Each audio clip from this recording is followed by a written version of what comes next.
Olá, estamos começando a partir de agora mais um Impressões. E nesse programa você tem a oportunidade a cada semana de conhecer um pouco mais sobre a trajetória profissional e pessoal também de um dos gestores paraibanos. Hoje nós estamos recebendo aqui o Procurador do Trabalho na Paraíba, Eduardo Varandas, que também é representante da Coordenação Nacional de Combate ao Trabalho Infantil, a Cordinfância, aqui no estado da Paraíba. Doutor Eduardo, seja bem-vindo ao Impressões. É um prazer estar aqui com você. Nós sempre começamos o programa falando um pouco sobre a trajetória de vida do nosso entrevistado, a trajetória pessoal.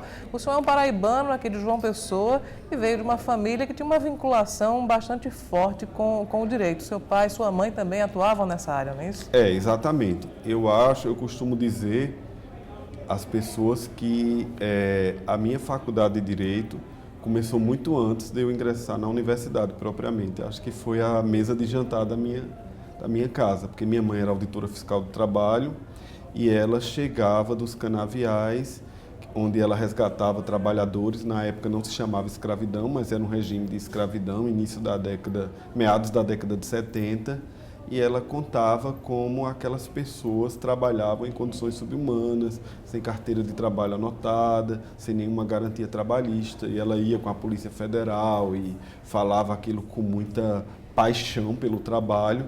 E eu acho que eu, com 7, 8 anos, fui criado nesse ambiente. Meu pai, árduo defensor dos direitos humanos, advogado criminalista, quando direitos humanos não era moda, e essa atmosfera de discussão jurídica, assim, muito natural no ambiente de casa, foi que realmente, aos poucos, foi penetrando na minha alma e eu assimilei aquilo de uma forma tal que hoje eu não consigo diferenciar a minha vida sem isso. Sua mãe chegou a ser ameaçada de morte pela atuação profissional que ela tinha justamente combatendo o trabalho escravo?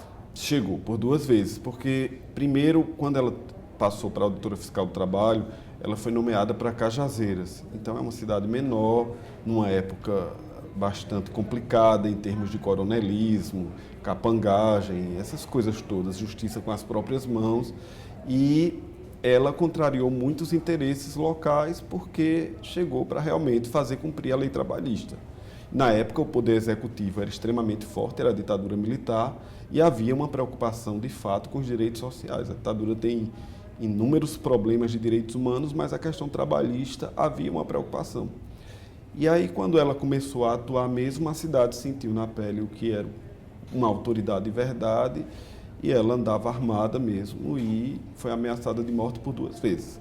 Uma das vezes, inclusive, foi por telefone, que eu atendi ao telefone, eu criança, e eu mesmo recebi a ameaça e liguei para a polícia. Então, quer dizer assim, nós tivemos uma vida nessa parte jurídica muito intensa, seja na defesa da nossa própria família, em favor da lei, seja na defesa dos direitos dos outros.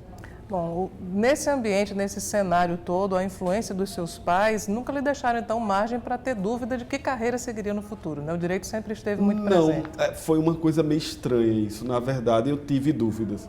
O meu primeiro vestibular foi para arquitetura, não foi direito. Minha mãe, eu acho que muito calejada da profissão, das dificuldades, né? Na época de ser auditora fiscal, o fato de ser mulher, de ser uma das pioneiras nesse tipo de trabalho, que já é árduo por si próprio, um trabalho muito nobre, na verdade, tentou colocar na minha cabeça que eu, como gostava muito de matemática e adorava desenhar, tinha uma inclinação para artes, fizesse ou arquitetura ou procurasse outro curso. E, enfim, maturo, eu fiz vestibular com 15 anos de idade, muito novo, acabei escolhendo arquitetura. Entrei aos 16 anos na faculdade, mas aí não me identifiquei. E aí, por falta de opção, por incrível que pareça, já que na minha cabeça estava assim, um turbilhão de ideias, assim, ainda final da adolescência, despreparado para escolher uma coisa dessas, eu acabei escolhendo direito, mas sem muita certeza. Era como se fosse um curso seguro. Não, era quase assim, como se fosse falta de opção. O meu sonho era fazer cinema. Cinema só tinha em São Paulo, fora do Brasil, nós não tínhamos condições financeiras para isso. Então, eu disse, bom, na falta de direito tem 1000 possibilidades, eu vou possivelmente me adequar em alguma delas. E comecei o curso sem muito ânimo, na verdade. Essa experiência que eu falei da mesa de jantar, ela foi muito assim aos 12, 13 anos de idade. Depois, quando a gente atinge a puberdade, pensa em 1000 outras coisas, adolescente é sempre um problema para a família, né? E eu me desvinculei um pouco disso. E aí acabei fazendo direito por falta de opção mesmo. Só que quando eu cheguei em direito, houve o concurso para servidor do TRT. E eu, com 19 anos, ingressei para o concurso na Justiça do Trabalho.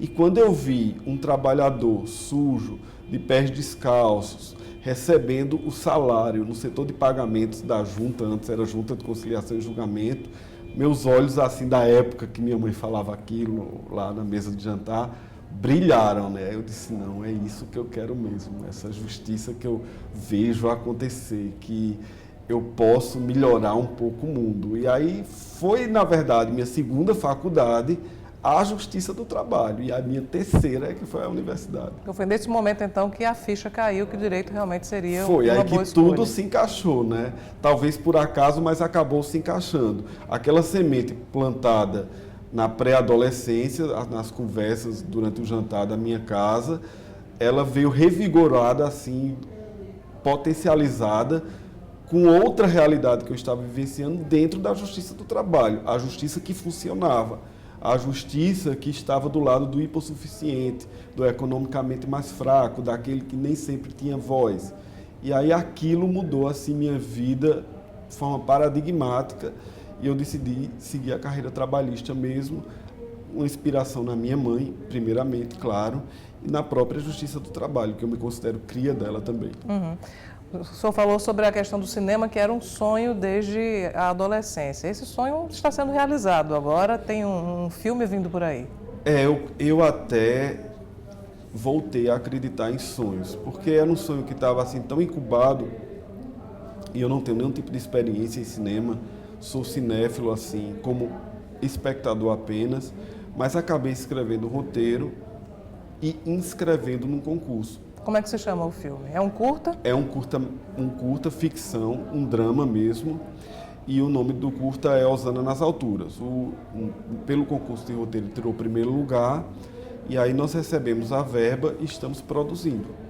Aí, ou seja, um sonho realmente realizado, assim, tipo, sabe aquela coisa que você não acredita e que está aparecendo assim diante dos seus olhos, personagens que você criou no roteiro e que estão tomando vida na interpretação de grandes talentos aqui da Terra, além da possibilidade de dar chance às pessoas de se mostrarem. A Paraíba, ela é muito rica em cultura, muito rica em cenários, muito rica em história, e isso é pouco explorado no cinema paraibano ainda. Então eu acho que veio a calhar o sonho, a necessidade do próprio Estado de se projetar na telona. Então a gente está fazendo e eu espero que fique bom. Embora seja um roteiro ficcional, mas ele tem uma forte vinculação com a realidade, né? Conta um pouquinho sobre a história por trás do Osana nas Alturas. Como eu falei do direito, que eu não conseguia mais me ver sem a questão da ideia de justiça, de equidade, de direitos humanos, então claro que o que eu escrevi, apesar de ser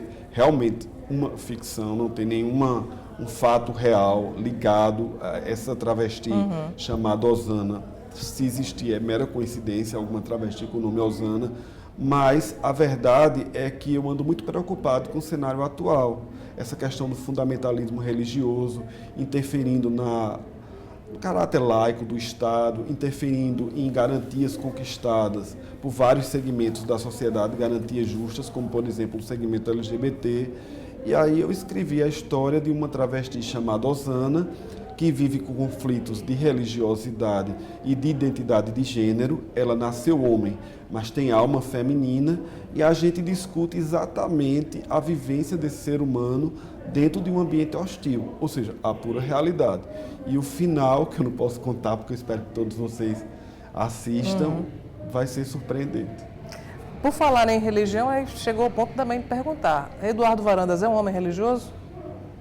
Incrivelmente demais. Eu não diria religioso, porque eu acho que essa palavra religião está muito ligada à questão ritualística, ligada a denominações, católico, protestante, enfim. Eu acredito muito em Deus, sou uma pessoa crente no sentido de crer, e a minha fé é cristã. Eu acredito em Jesus Cristo como Senhor e Salvador, um ser libertário, não é esse Messias que algumas igrejas pintam, que pune, que aponta pecados. Eu acho que no Evangelho propriamente dito, Jesus mais derrubou preconceitos do que propriamente reconstruiu conceitos. Então, esse Jesus libertário, revolucionário, que disse que ninguém pode apedrejar uma prostituta porque ninguém é melhor do que ela, é nesse Jesus que eu acredito. Aí sim, aí nesse ponto, minha ligação personalíssima entre o ser humano, Eduardo, e o Filho de Deus, Jesus Cristo, é só minha. Não passa por igreja católica e muito menos por igrejas protestantes. Eu acho que a religião vem sendo muito mal utilizada, tem tomado um viés muito complicado, principalmente na questão política, e eles têm transformado as igrejas num centro diabólico de troca de influências e de ingerência no próprio Estado. Eu acho isso, assim, uma aberração. Bom, é impossível não associar essa análise ao que se chama hoje de bancada da Bíblia. Nós vamos falar um pouco sobre esse assunto depois do intervalo e também sobre o blog que Eduardo Varandas mantém e no qual ele comenta vários temas da atualidade.